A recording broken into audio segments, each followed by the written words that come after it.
ఎరువుల కంపెనీలతో మాట్లాడి కేంద్ర ప్రభుత్వంతో కూడా కోఆర్డినేట్ చేసుకొని మన గోదాములలో బఫర్ స్టాక్స్ మెయింటైన్ చేసి ఇలాంటి పరిస్థితుల్లో కూడా ఆ బఫర్ స్టాక్ అంతా కూడా రిలీజ్ చేసి ఎరువుల కొరత లేకుండా చూసినటువంటి సందర్భాలు గత 10 సంవత్సరాలలో చాలా స్పష్టంగా కనబడ్డాయి. వీళ్ళకి పరిపాలన మీద అనుభవం లేదు, రైతులలో కష్టాలు లేకుండా చూడాలనేటువంటి పరిజ్ఞానం లేదు. ఎందుకన్నారు నిన్న వ్యవసాయ మంత్రి ఢిల్లీ ఇస్తే మేము ఇస్తాం, వీళ్ళకి మాట చెప్పడానికి కనీసం సిగ్గు అనిపిస్తలేదా? ముఖ్యమంత్రి గారు ఇంత ప్రభుత్వం రివ్యూ చేస్తా ఉన్నాడు దీని మీద ఎరువుల విషయంలో.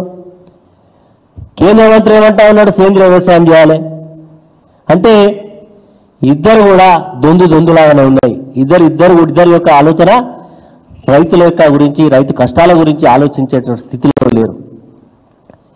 కాబట్టి ఈరోజు రైతులు తీవ్రమైనటువంటి మనోవేదనతో ఉన్నారు, బాధపడతా ఉన్నారు. ఈ ప్రభుత్వాన్ని అధికారంలో తీసుకొచ్చినందుకు మాకు తగిన శాస్త్రం జరిగింది వాళ్ళే అనుకునే పరిస్థితి వచ్చింది. కాబట్టి ఇప్పటికైనా ప్రభుత్వానికి సూచిస్తా ఉన్నాం, మీరు తక్షణమే జిల్లాల వారీగా రిపోర్ట్ తెప్పించుకోండి.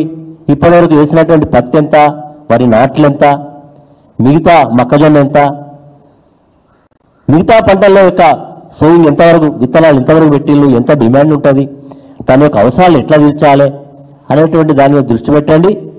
ఒకవేళ మీరు పెట్టకుండా ఇట్లనే వివరిస్తే మాత్రం ఖచ్చితంగా రేపు రైతుల పక్షాన భారత రాష్ట్ర సమితి రోడ్డు ఎక్కుతుంది.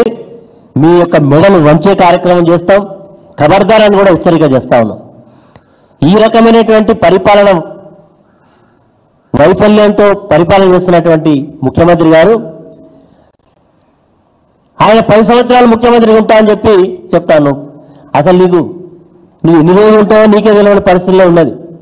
సాక్షాత్తు నిన్న నీ ఎమ్మెల్యేలు ఏమంటున్నారు, ఆయన 10 సంవత్సరాలు ఉంటా అని చెప్పడానికి నువ్వు ఎవరు పోయి అసలు నీకు ఏ అర్హత ఉందని చెప్తున్నావు?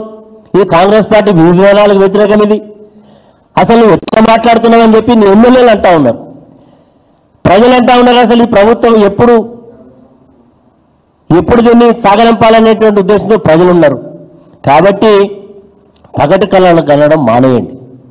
ఏదో ప్రజలు మీకు అనేక వాగ్దానాలు ఇచ్చి నమ్మగలిగారు కాబట్టి అవకాశం ఇచ్చిళ్ళు. అందులో ముఖ్యంగా రైతులు మీకు కేసీఆర్ గారు రైతు బంధు ఇచ్చినా, ప్రతి గింజ ధాన్యాన్ని కొనుగోలు చేసినా, సకాలంలో ఎరువులు ఇచ్చినా, 24 గంటల కరెంట్ ఇచ్చినా, ప్రాజెక్టు గట్టి నీళ్లు ఇచ్చినా మిమ్మల్ని నమ్మి మోసపోయినందుకు పశ్చాత్తాపం కూడా పడతా ఉన్నారు.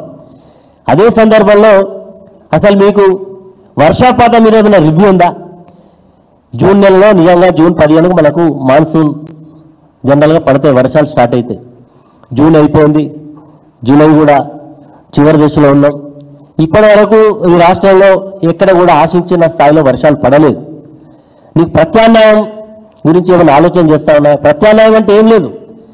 అయ్యా రేవంత్ రెడ్డి, నీ బుద్ధి మారాలని భగవంతుని కోరుకుంటా ఉన్నా ఒక రైతుగా. కేసీఆర్ గారు ఎంతో ప్రతిష్టాత్మకంగా తెలంగాణ రాష్ట్ర ప్రయోజనాలను, ముఖ్యంగా రైతాంగ ప్రయోజనాలను దృష్టిలో పెట్టుకున్నటువంటి కాళేశ్వరం ప్రాజెక్టును ఎన్ని రోజులు రాజకీయం చేస్తాం, ఎన్ని రోజులు రాజకీయం చేసుకుంటా పబ్బం నడుపుతాం?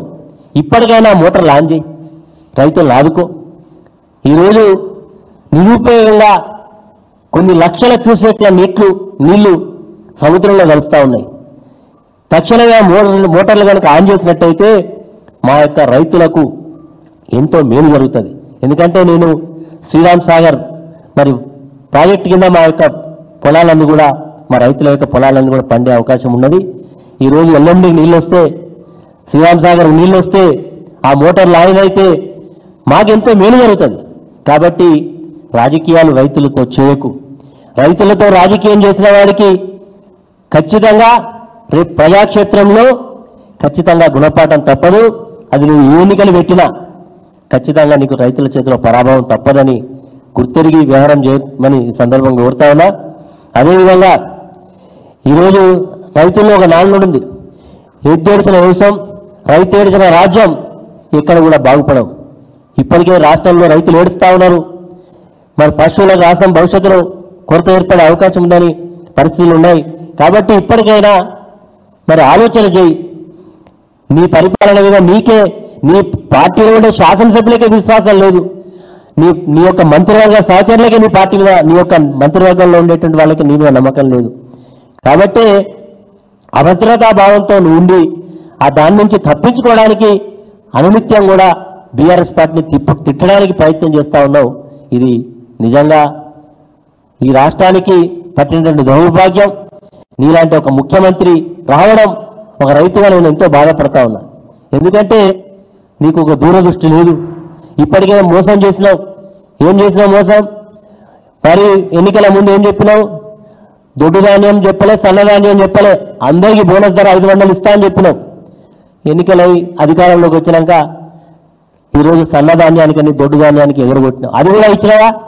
ఇప్పటి వరకు రైతులకు బోనస్ ఇవ్వకుండా కాలయాపన చేస్తూ ఉన్నావు.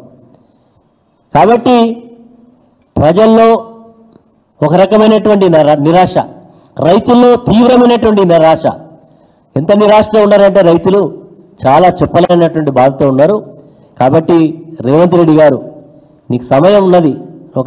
నువ్వెంతసేపు కేసీఆర్ గారిని తిట్టడానికి, కేటీఆర్ గారిని తిట్టడానికి నువ్వు మాట్లాడినటువంటి భాష సభ్య సమాజం ఈరోజు చర్చించుకుంటా ఉన్నారు. ఒక ముఖ్యమంత్రి స్థాయి భాష ఇదేనా? నువ్వు సందర్భంలో పేగులు తీస్తా అంటావు, గుడ్లు బిక్తా అంటావు, వీడిని తొండం కొడతా అంటావు, వాడిని జైలు వేస్తా అంటావు, వీడిని బొక్కలు వేస్తా అంటావు. ఇష్టం వచ్చినట్టు మాట్లాడుతున్నావు కదా. కనీసం ఆ మాటలు పక్కకు పెట్టి కనీసం ఈ రైతుల గురించి, రైతుల కష్టాల గురించి ఆలోచించే ప్రయత్నం చేయి. రాజులను ఆదుకుంటే తప్పకుండా 6 కాలం కష్టపడి అందరికి అన్నం పెట్టే రైతు ఏడిస్తే బాగుండదు, బాధపడితే బాగుండదు. నువ్వు రైతులని చెప్పుకుంటావు కదా, మా నాయన రైతు, మా తాత రైతు, నేను రైతులని చెప్పుకుంటావు కదా.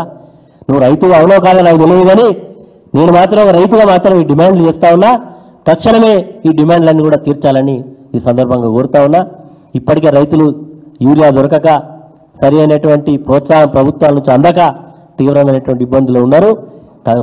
రుణమాఫీ కానటువంటి రైతులు తీవ్రమైనటువంటి వాని కొత్త లోన్ వస్తలేదు, మళ్ళా పెట్టుబడి పెట్టడానికి ఇబ్బంది పరిస్థితులు ఉన్నాయి. కాబట్టి దీని మీద కూడా ఆలోచన చేయమని ఈ సందర్భంగా డిమాండ్ చేస్తాం.